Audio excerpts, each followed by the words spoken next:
Do you want to pay for your premium without the need of doing dungeons 24/7? If that's the case, this is the right video for you, because we're going to show you exactly how you can craft items that can generate you huge amount of silver without any need for spec, focus, or any major capital investments. Now, a lot of people think that in order to craft something, you have to min-max everything. You have to transport materials from left to right, you have to craft on bonus days, on the bonus cities, but this couldn't be further away from the truth. It's very important that you understand that crafting is only good as much effort as you put into it. So if you put more effort, you can expect more returns. However, if you put a little bit less effort, you can still make a lot of money, but you just don't make as much. It's very important that you manage your time and you know exactly what you're getting into. Now, for example, me, I'm actually quite lazy. I don't care about min-maxing everything to the maximum silver. I care about making items, know that I'm making money, and just putting them on the marketplace. So with this in mind, what exactly are we going to be doing? Well, the first thing that I want you guys to do is pay very close attention on whatever you're doing. Now, a great example for this is my friends told me, hey Nendys, let's go fishing. And that's exactly what I went to do. I went out, and honestly my fishing is not too developed, because I don't often fish. But I was with my friends, so I was like, well, why not? I went to the marketplace to buy a fishing rod like you or me would do, of course, and I noticed something. The fishing rods were very expensive. Now, how did I know exactly that they were expensive? Well, this is the #1 rule that I want you to follow, which is you have to know exactly how much each thing costs. Now, the reason why I knew why they were expensive is because I've bought them in the past, so I know they're around 7,000 to 8,000 each. But they were not 7,000 on the marketplace, they were selling for 15,000. So I knew straight away, without any hassle, that these would be a profitable item for me to do. But before I did anything, I had to make sure that I was going to be making money with these. So I did what you need to do, which is I clicked on the fishing rod and I noticed which items it takes to make. In this case, fishing rods only really takes 2 ingredients, planks and cloth. In this case, I would be making them tier 5, so I would really only need cloth tier 5 and planks tier 5. Now, in this case, I would need 6 planks and 2 cloths. So the only thing that I had to do at the moment was calculate how much this would cost me in total.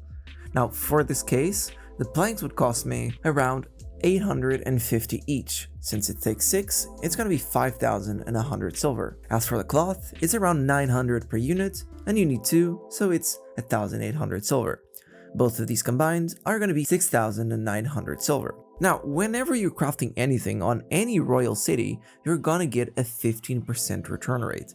Now think of this as your leftovers when you're cooking. So it basically means that we're gonna get 15% back as leftovers. Now, in this case, that's going to be around 1,000 silver, meaning that each fishing rod would cost me around 6,000 silver after tax. Now, if I make them for 6,000 and they're selling for 1,500, it means I'm making 9,000 per unit. And that's a lot of money. So, with this information, I only had one more issue, which is I have never crafted any fishing rods in the past, meaning that I had no spec or any knowledge on how to do so. And since I had to make them tier 5, I had to level them up until that level. So in this case, until level 10, so I could craft them. But I was not gonna make fishing rods tier 3 or tier 4. And why is this? Because they were simply not profitable.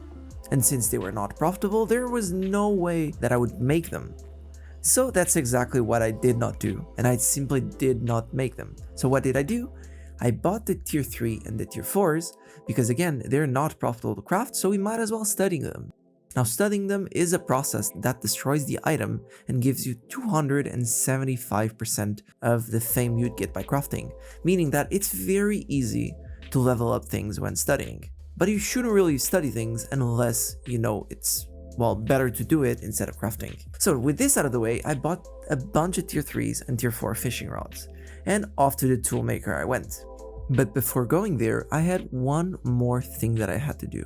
I had to buy books. Now, books are something that fill when you're crafting or gathering. In this case, since we're going to be using the toolmaker, we're going to be using Tinkerer books. There are books that are only filled when crafting on the toolmaker.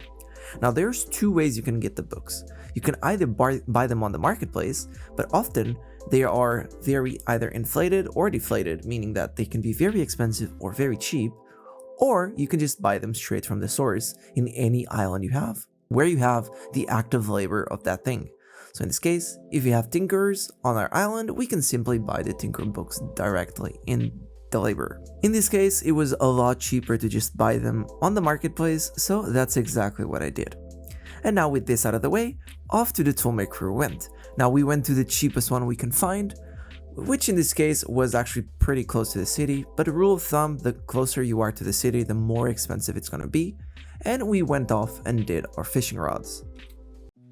You said that you've been lonely, makes you cold as ice. Hard to get to know me, but better than the lights. Nowhere.